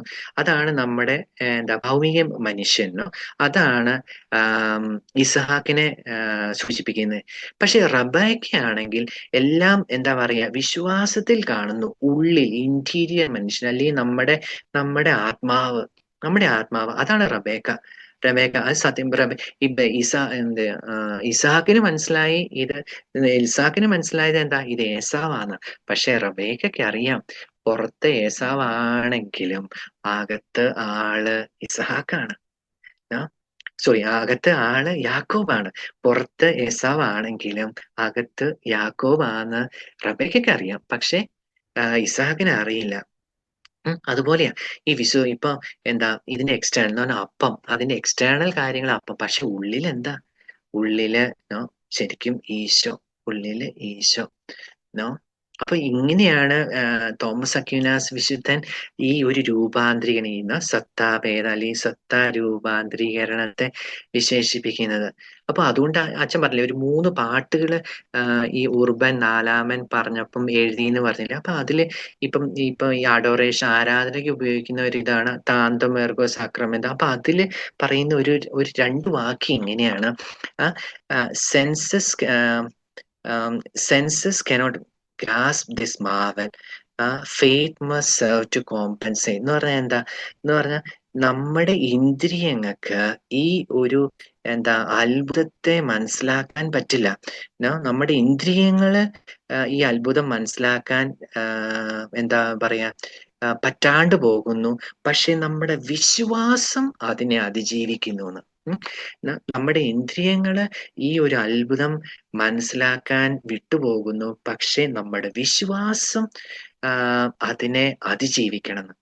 അപ്പൊ അതാണ് census cannot grasp this marvel, but faith must serve to compensate. അപ്പൊ ഇന്ദ്രിയങ്ങൾക്ക് പറ്റാത്തത് എന്റെ വിശ്വാസം കൊണ്ട് നമ്മൾ അതിജീവിക്കണം. അങ്ങനെയാ ആ ഒരു പാട്ടിലുള്ള ഇപ്പോഴും കത്തോലിക്ക സഭ നൂറ്റാണ്ടുകളായിട്ട് ഉപയോഗിക്കുന്ന എല്ലാ ആരാധനയ്ക്കും ഉപയോഗിക്കുന്ന ഒരു പാട്ടാണ് ഇപ്പോഴും. അപ്പൊ ഇങ്ങനെയാണ് ഈ വിശുദ്ധൻ ഈ എന്താ പറയാ നമ്മുടെ വിശുദ്ധ കുർബാനയിൽ നടക്കുന്നത്, ആ ഒരു മാറ്റത്തെ പഠിപ്പിക്കുന്നത്. അപ്പം ശരിക്കും ഈശോയുടെ റിയൽ പ്രസൻസിനെയാണ് നമ്മൾ ഈ തിരുനാളിൽ നമ്മൾ പ്രഘോഷിക്കുന്നതും ഏറ്റുപറയുന്നതും പഠിപ്പിക്കുന്നതും എല്ലാം നമുക്കറിയാം. പക്ഷെ ഈശോ പറഞ്ഞ 3 കാര്യങ്ങൾ എന്താ? ഒന്ന് വിശ്വാസം കൂട്ടാൻ, രണ്ടാമത് പുണ്യങ്ങളിൽ വളരാൻ, മൂന്നാമത്തത് ഈശോയുടെ ഈശോയ്ക്ക് ദിവ്യകാരുണ്യത്തിനെതിരായിട്ട് നടക്കുന്ന എല്ലാ നിന്ദാപമാനങ്ങൾക്കും പരിഹാരം ചെയ്യാൻ വേണ്ടിയാണെന്നാണല്ലോ. അപ്പം ഇനി ഇതിനെ കുറിച്ച് 1-2 കാര്യങ്ങൾ പറയാൻ അച്ഛൻ ആഗ്രഹിക്കുന്നു. ഇപ്പൊ ഒന്നാമത് വിശ്വാസം കൂട്ടും, അത് ഈശോയാ. കാരണം വിശ്വാസം അത് ദൈവിക പുണ്യാണല്ലോ, അത് ദൈവം തരണം, അത് ഈശോ കൂട്ടും, അത് ഈശോയുടെ പ്രോമിസാണ്. രണ്ടാമത് പുണ്യങ്ങളിൽ വളരണം. പുണ്യങ്ങളിൽ വളരാൻ എന്താ ചെയ്യണേ? നമ്മൾ ഒരു വൃക്ഷത്തിന് ഒരു ചെടി നട്ട് കഴിഞ്ഞാൽ അതിനാവശ്യമായ പോഷകങ്ങൾ കൊടുത്താൽ അത് ചെടി വളരും, വൃക്ഷമാവും, അത് ഫലം പുറപ്പെടുവിക്കും. അപ്പൊ നമ്മള് വിശുദ്ധ കുർബാനയിലൊക്കെ കൂടുതൽ അടുക്കുമ്പോൾ അപ്പൊ എന്ത് പറ്റുന്ന വെച്ചാൽ കൂടുതൽ ഞാൻ വിശുദ്ധ കുർബാനയിലേക്ക് അടുക്കുമ്പോൾ ഈശോനെ കൂടുതൽ സ്വീകരിക്കുമ്പോൾ എന്താ ചെയ്യുന്നത്? ഞാൻ എന്നില് കൂടുതൽ ഈശോനെയാണ് സ്വീകരിക്കുന്നത്. അപ്പൊ ഈശോനെ എന്റെ ജീവിതത്തിൽ കൂടുതൽ ഇടുമ്പോൾ എന്ത് പറ്റും? ഈശോ വളരും. ഈശോ വളർന്ന് ഈശോ ഫലം പുറപ്പെടുവിക്കാൻ തുടങ്ങും. എന്താണ് ഈശോയുടെ ഫലം എന്ന് പറഞ്ഞാൽ? പരിശുദ്ധാത്മാവിന്റെ ഫലങ്ങൾ എന്താ? സ്നേഹം, ആനന്ദം, സമാധാനം, ക്ഷമ, ദയ, നന്മ, സൗമ്യത, വിശ്വസ്തത, ആത്മീയ സംയമനം. ഇതൊക്കെ എന്നിൽ വളരും. എപ്പോഴാ? ഈശോ വളരുമ്പോ. ഞാൻ ഇപ്പൊ കുർബാനയിലേക്ക് കൂടുതൽ അടുക്കുമ്പോൾ എന്ത് പറ്റും? എനിക്ക് കൂടുതൽ സ്നേഹിക്കാൻ പറ്റും. ഇപ്പൊ ഒരു ഡേഞ്ചർ എന്താ വെച്ചാൽ നമ്മൾ കുറെ ഓൺലൈൻ ആയിട്ടുള്ള പരിപാടികൾ കാണും, ഓൺലൈൻ പ്രോഗ്രാംസ് കാണും, പക്ഷെ ടോക്കുകൾ കേൾക്കുന്നു. പക്ഷെ അതെന്റെ സ്നേഹം കൂട്ടുന്നുണ്ടോ? എന്റെ ക്ഷമ കൂട്ടുന്നുണ്ടോ? എന്റെ സൗമ്യത കൂട്ടുന്നുണ്ടോ? എന്റെ ആത്മീയ സംയമനം കൂട്ടുന്നുണ്ടോ? ഇതാണ് എന്താ പറയാ നമ്മൾ ശരിക്കും ആത്മീയതയിൽ വളരുന്നുണ്ടോന്ന് നമുക്ക് മനസ്സിലാക്കാൻ നമുക്ക് തന്നെ ചെക്ക് ചെയ്യാൻ പറ്റുമേ. അപ്പം ഇതാണ്. അപ്പൊ ഇതില് വളരെ അതിലൊരു ഇതാണ് ഈ വിശുദ്ധ കുർബാനയോട് അടുക്കുക. അപ്പൊ അതിനുള്ള അനുഗ്രഹങ്ങൾ ഈശോ ഈ തിരുനാളിൽ തരുന്നുണ്ട്. പിന്നെ മൂന്നാമത്തെ കാര്യം എന്താന്ന് വെച്ച് കഴിഞ്ഞാൽ എന്താ വിശുദ്ധ കുർബാനയ്ക്ക് എതിരായിട്ട് നടക്കുന്ന എല്ലാ നിന്ദനങ്ങൾക്കും അപമാനങ്ങൾക്കും പരിഹാരമായിട്ട് ലോകത്തില് കുറേ സ്ഥലത്ത് ഇങ്ങനെ വിശുദ്ധ കുർബാന അവഹേളിക്കുന്നുണ്ടല്ലോ. പക്ഷെ എന്തുകൊണ്ടാ ഈ വിശുദ്ധ കുർബാനയെ ഏറ്റവും കൂടുതൽ അവഹേളിക്കുന്നെ? വേറെ പലതിനെയും അവഹേളിക്കാത്ത എന്തുകൊണ്ടാ? നമുക്കറിയാം ഈശോ സത്യമായിട്ട് വിശുദ്ധ കുർബാനയിലുണ്ടെന്ന് പിശാചിനറിയാം. നമുക്കറിയാം ലോകത്തില് കുറേ പല പല എന്താ പറയാ ബിലീഫ്സ് ഉണ്ട്. കുറെ കുറെ വിശ്വാസങ്ങളില് പല പല ഇതില് വിശ്വസിക്കുന്നവരുണ്ട്. അവരുടെ പുണ്യപ്പെട്ട കുറെ സാധനങ്ങളുണ്ട്, പുസ്തകങ്ങളുണ്ട്. പക്ഷെ ഇതൊന്നും പിശാചി ഈ എന്താ പറയുക ഇങ്ങനെ കറുത്ത മാസ് എന്ന് പറയുന്നത് ബ്ലാക്ക് മാസിനൊന്നും ഉപയോഗിക്കുന്നില്ല. പിശാചിന് വേണ്ടത് എല്ലാ ബ്ലാക്ക് മാസിനും വേണ്ടത് വിശുദ്ധ കുർബാനയാണ്. വിശുദ്ധ കുർബാന തിരുവോസ്തിയാണ് വേണ്ടത്. ചുമ്മാ ഒരു ഓസ്തി കൊണ്ടു കൊടുത്താലൊന്നും പറ്റില്ല. തിരുവോസ്തി ആയിരിക്കണം. അപ്പം ഒരു എന്താ പറയാ ശരിക്കും വാലിഡ്ലി ഓർഡൈൻഡ് ആയിട്ടുള്ള ഒരു പുരോഹിതൻ അർപ്പിച്ച ബലിയില് തിരുവോസ്തി കൊണ്ടുപോയി കൊടുക്കണം. എന്തുകൊണ്ടാ തിരുവോസ്തി ബാക്കി പുണ്യപ്പെട്ട സാധനങ്ങൾ കൊടുത്തുകൂടെ? കാരണം എന്താ? പിശാചിനെ അറിയാം തിരുവോസ്തിയിൽ ഈശോ സത്യമായിട്ടുണ്ട്. അപ്പം സാധാരണ ബ്ലാക്ക് മാസിലൊക്കെ എന്താ ചെയ്യുന്നത്? തിരുവോസ്തിനെ അപമാനിക്കുക എന്ന് പറഞ്ഞാൽ അത് ഈ ചവിട്ടുക, തുപ്പുക, അവഹേളിക്കുക, പറ്റുന്നത്തോളം വികൃതമായ ഓരോ എന്താ പറയാ മ്ലേച്ഛമായ ഓരോ കാര്യങ്ങള് ഈശോനെ വെച്ചോണ്ട് ചെയ്യുക. അതൊക്കെയാണ് ചെയ്യുന്നത്. കാരണം അപമാനിക്കാൻ അപമാനിക്കാൻ വേണ്ടി. അപ്പോ ഇതിനൊക്കെ എതിരായിട്ട് വേണ്ടിയാണ് നമ്മൾ പരിഹാരം അനുഷ്ഠിക്കുന്നത്. ഈശോയ്ക്ക് ഉണ്ടാവുന്ന വേദനകൾക്ക് പരിഹാരമായിട്ട് നമ്മൾ പ്രാർത്ഥിക്കുന്നു. ഇങ്ങനെ ഉണ്ടാവാണ്ടിരിക്കാൻ വേണ്ടി നമ്മൾ പ്രാർത്ഥിക്കുന്നു. പിന്നെ ഞാൻ ചോദിച്ചോട്ടെ, നമ്മൾ ഈശോനെ അപമാനിക്കുന്നുണ്ടോ? നമ്മൾ ഈശോനെ അപമാനിക്കുന്നുണ്ടോ ഈശോനെ? നമുക്ക് ചോദിക്കാവുന്ന ഒരു കാര്യം, നമ്മൾ ഈശോനെ അപമാനിക്കുന്നുണ്ടോ? ഈശോനെ വിശുദ്ധ കുർബാനയെ നമ്മൾ വേദനിപ്പിക്കുന്നുണ്ടോ? പക്ഷെ അച്ഛന്റെ ഒരു എന്താ പറയാ ചിന്തയില് പലപ്പോഴും നമ്മളും വേദനിപ്പിക്കുന്നുണ്ട് നമ്മുടെ ഈശോനെ. എങ്ങനെയാണെന്നറിയോ? നമ്മളെന്താ ഒരു വിളിച്ചു വരുത്തിയ ഈശോനെ പലപ്പോഴും നമ്മൾ അപമാനിക്കുന്നെ. കാരണം എന്താന്ന് വെച്ചാൽ ഈശോ ഒരിക്കലും ഈ ഗബ്രിയേലി ബോസിസ് എന്ന് പറഞ്ഞ ഒരു ഒരു മിസ്റ്റിക്കിനോട് ഇങ്ങനെ പറഞ്ഞു, മോളെ ഞാനാണെങ്കില് നിന്നെ ഒരു അത്താഴത്തിന് വിളിച്ചു കഴിഞ്ഞു കഴിഞ്ഞാല് അല്ല നിന്റെ ഒരു കൂട്ടുകാരി നിന്നെ ഒരു അത്താഴത്തിന് വിളിക്കുകയാണ്. അപ്പം നിന്റെ ബെസ്റ്റ് ഫ്രണ്ട് അത്താഴത്തിന് വിളിക്കുന്നു. അപ്പം ബെസ്റ്റ് ഫ്രണ്ട് അത്താഴത്തിന് വിളിക്കുന്നതുകൊണ്ട് നീ ചെല്ലുന്നു. അപ്പം നീ ചെന്ന് കഴിഞ്ഞപ്പം കതക് മുട്ടി. അപ്പൊ ഓപ്പൺ ചെയ്തു. അപ്പം നീ അകത്ത് കടന്നു. അകത്ത് കടന്നു കഴിഞ്ഞ് അപ്പം നിന്നെ അകത്ത് ഇരുത്തി കഴിഞ്ഞപ്പം വേറെ കുറേ ആൾക്കാരുണ്ടായിരുന്നു. ഇൻവൈറ്റ് ചെയ്ത് വിളിക്കപ്പെട്ട പലരും ഉണ്ടായിരുന്നു. അപ്പം നിന്നെ അകത്ത് കയറ്റിയതിന് ശേഷം നിന്റെ കൂട്ടുകാരി ബാക്കി എല്ലാവരോടും പോയി സംസാരിക്കാൻ തുടങ്ങി. എല്ലാവരോടും സംസാരിച്ച് അവരോട് കുറേ നേരം സംസാരിച്ചു. അപ്പം നീ വെയിറ്റ് ചെയ്ത് ഇങ്ങനെ ഇരിക്കുകയാണ്. ഇപ്പൊ എന്റെ അടുത്ത് വരും എന്നോട് മിണ്ടാൻ. അങ്ങനെയൊക്കെ സംസാരിച്ച് കുറച്ച് കഴിഞ്ഞ് നിന്റെ ഫ്രണ്ട് അങ്ങ് പോയി. നീ അവിടെ നിൽക്കുന്നുണ്ട കാര്യം മറന്നുപോയി. എന്നിട്ട് എല്ലാരും അങ്ങ് പോയി. നിനക്ക് എന്താ തോന്നണേ? അപ്പൊ നീ അവള് വിളിച്ചിട്ടാ വന്നത്. നീ വിളിച്ചിട്ട് ജസ്റ്റ് അകത്ത് കയറ്റി വാതിൽ അടച്ചതിന് ശേഷം അവള് ബാക്കി എല്ലാവർക്കും സമയം കൊടുത്തു. പക്ഷെ നിനക്ക് മാത്രം സമയം തന്നില്ല. നിനക്ക് എന്താ തോന്നുക? അപ്പൊ പുണ്യവതി പറഞ്ഞു, ഈശോ എനിക്ക് ഒത്തിരി വിഷമമുണ്ടാകും. കാരണം അവള് വിളിച്ചിട്ടാ ഞാൻ പോയേ. ഞാൻ ചുമ്മാ വലിഞ്ഞു കയറി പോയതൊന്നുമല്ല. അവള് വിളിച്ചിട്ടാ ഞാൻ പോയേ. പക്ഷെ പോയി കഴിഞ്ഞ് കഴിഞ്ഞപ്പം അവക്ക് എല്ലാവർക്കും സമയം കൊടുത്തു അവള്. പക്ഷെ എനിക്ക് അവള് സമയം തന്നില്ല. ഞാൻ അവക്ക് വേണ്ടി വെയിറ്റ് ചെയ്യാന്നുള്ള കാര്യം അവള് മറന്നുപോയി. അപ്പൊ എനിക്ക് ഉറപ്പായിട്ടും വിഷമമുണ്ടാവും. പോവാണ്ടിരിക്കുന്നതായിരുന്നു നല്ലതെന്ന് ഞാൻ ചിന്തിക്കുമായിരുന്നു. അപ്പൊ ഈശോ പറഞ്ഞു, എന്റെ മോളെ പലപ്പോഴും എന്റെ പല മക്കളുടെയും ഹൃദയത്തിലേക്ക് വരുമ്പം എനിക്കും ഇങ്ങനെ തന്നെയാ തോന്നുന്നേ. അവര് വിളിച്ചിട്ടാണ് ഞാൻ വിശുദ്ധ കുർബാനയില് അവരുടെ ഉള്ളിലേക്ക് പോകുന്നത്. അവര് വിളിച്ചിട്ടാ ഞാൻ പോകുന്നേ. അവര് വിളിച്ചിട്ട് ഞാൻ പോകുന്നു. പക്ഷെ വിളിച്ചിട്ട് പോയി കഴിഞ്ഞ് അവരുടെ ജീവിതത്തിലേക്ക് അവരുടെ ഉള്ളിലേക്ക് എന്നെ കേറ്റിയതിന് ശേഷം പിന്നെ അവര് ബാക്കി ആൾക്കാരോടാ സംസാരിക്കുന്നെ. ഞാൻ വന്നെന്ന് അവര് മറന്നു പോകുന്നു. എന്നോടൊന്നും മിണ്ടാൻ അവർക്ക് സമയമില്ല. ബാക്കി എല്ലാവർക്കും സമയം കൊടുക്കുന്നു. പിന്നെ അപ്പഴാണ് പ്ലാൻ ചെയ്യുന്നതും ഓരോ കാര്യങ്ങളൊക്കെ ഡിസൈഡ് ചെയ്യുന്നതും എല്ലാം. പക്ഷെ എന്നോടൊന്ന് മിണ്ടാൻ എന്നോടൊന്ന് മിണ്ടാൻ, ഞാൻ പറയുന്നതൊന്ന് കേൾക്കാൻ ഒന്നും അവർക്ക് സമയമില്ല. അതിനുശേഷം അവരെന്നെ പൂർണ്ണമായിട്ട് മറന്നു പോകുന്നു. അപ്പം ഇതുപോലെ തന്നെയാണ് എനിക്കും ഉണ്ടാവുന്നതെന്ന് ഈശോ ഈ പുണ്യവതിയോട് ഈശോയുടെ വിഷമം പറഞ്ഞു. അപ്പൊ ഈ ഒരു 12 മണിക്കൂറൊക്കെ നിങ്ങളൊക്കെ ഈശോയുടെ കൂടെയൊക്കെ ഇരിക്കുവായിരുന്നു. അപ്പൊ അപ്പൊ നമ്മക്കാകില് നമ്മളോട് ഈശോ അത് പറയാണ്ടിരിക്കാൻ, അങ്ങനെ ഒരു വേദന ഉണ്ടാവാണ്ടിരിക്കാൻ നമ്മൾ മാക്സിമം ശ്രദ്ധിക്കണം. എങ്ങനെ? വിശുദ്ധ കുർബാന ഈശോനെ സ്വീകരിച്ചിട്ട് ബാക്കിയുള്ളതിന് ഇമ്പോർട്ടൻസ് കൊടുത്തോണ്ട് ഈശോനെ മറക്കാണ്ടിരിക്കാൻ നോക്കുക. ബാക്കി എല്ലാവരോടും മിണ്ടിയിട്ട് ഈശോയോട് മിണ്ടാണ്ടിരിക്കുക. അങ്ങനെയൊരു ഒരു അങ്ങനെയൊരു സാഹചര്യം ഉണ്ടാവാണ്ടിരിക്കുക. അപ്പം ഈശോനെ സ്വീകരിച്ചിട്ട് പിന്നെ എന്താ? എ മൊത്തം ഈശോയ്ക്ക് കൊടുക്കുക. നമ്മുടെ ആത്മാവിന്റെ ഏറ്റവും ഒരു ദിവസത്തെ ഏറ്റവും ബെസ്റ്റ് സമയം എന്ന് പറയുന്നത് ഈശോ ഉള്ളി വരുന്ന സമയമാണ്. നമുക്കിപ്പോ മനസ്സിലാവില്ല. നമുക്ക് സുഹൃത്തിലൊക്കെ ചെല്ലുമ്പോൾ മനസ്സിലാവും. അതൊക്കെ മനസ്സിലാക്കി ഈശോയ്ക്ക് സമയം കൊടുത്ത സമയങ്ങളിൽ എന്ത് അനുഗ്രഹപ്രദമായ സമയമായിരിക്കും. കാരണം അപ്പൊ നമ്മൾ ഈ കുർബാനയ്ക്കൊക്കെ പോകുമ്പോഴേ ഈശോയുടെ അടുത്തേക്ക് പോകുമ്പോൾ നമുക്കിങ്ങനെ പ്രാർത്ഥിക്കാം.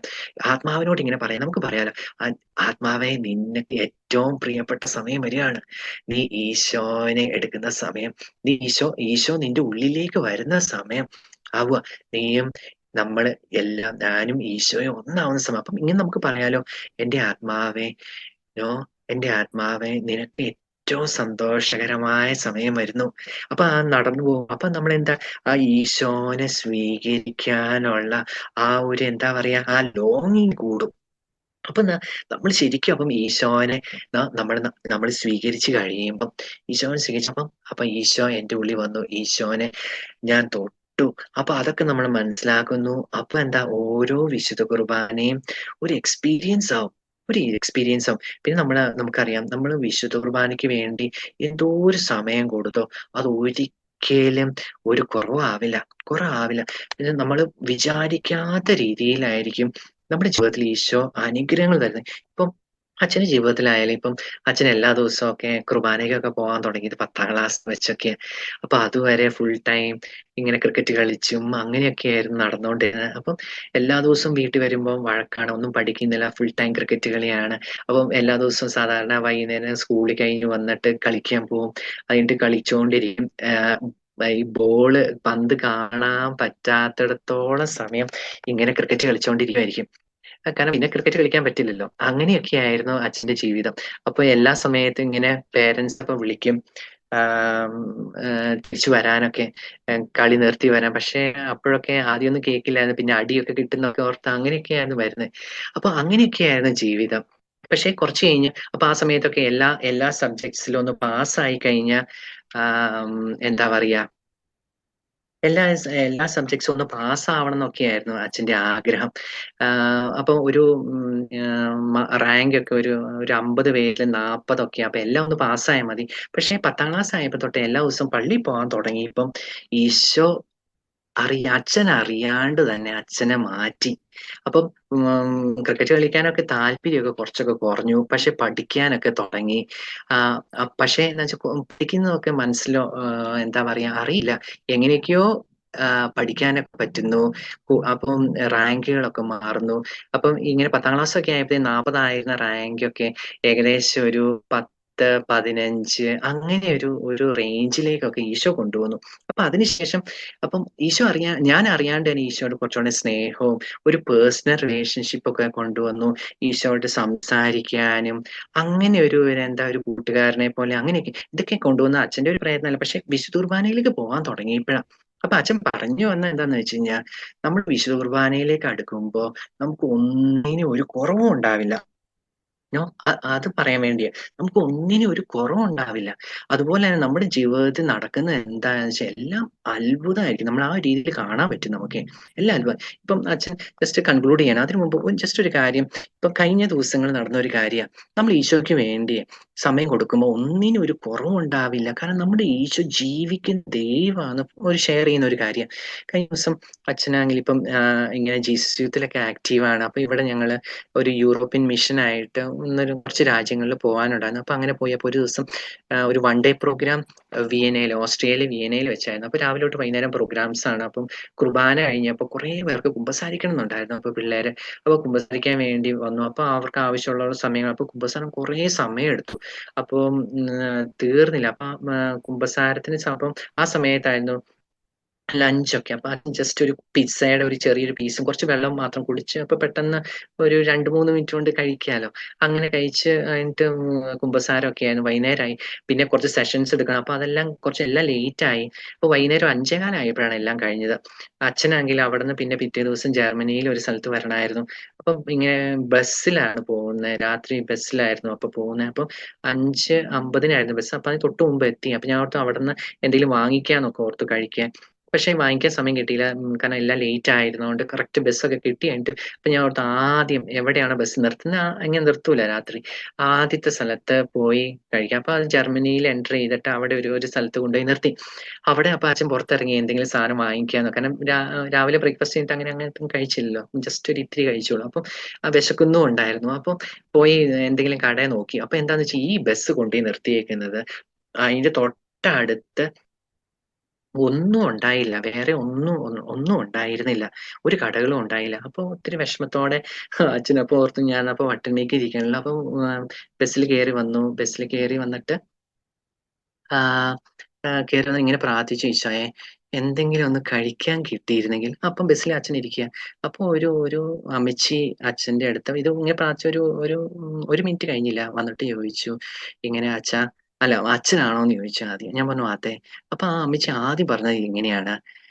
എനിക്ക് അച്ഛന് കുറച്ച് ഭക്ഷണം കഴിക്കാൻ തരണംന്ന്. ഞാൻ means I want to give you some food to eat ന്നോ. അങ്ങനെ അമ്മച്ചി പറഞ്ഞു. പക്ഷെ ആരോടും പറഞ്ഞിട്ടില്ല ഇങ്ങനെ ഭക്ഷണം കഴിച്ചിട്ടില്ല.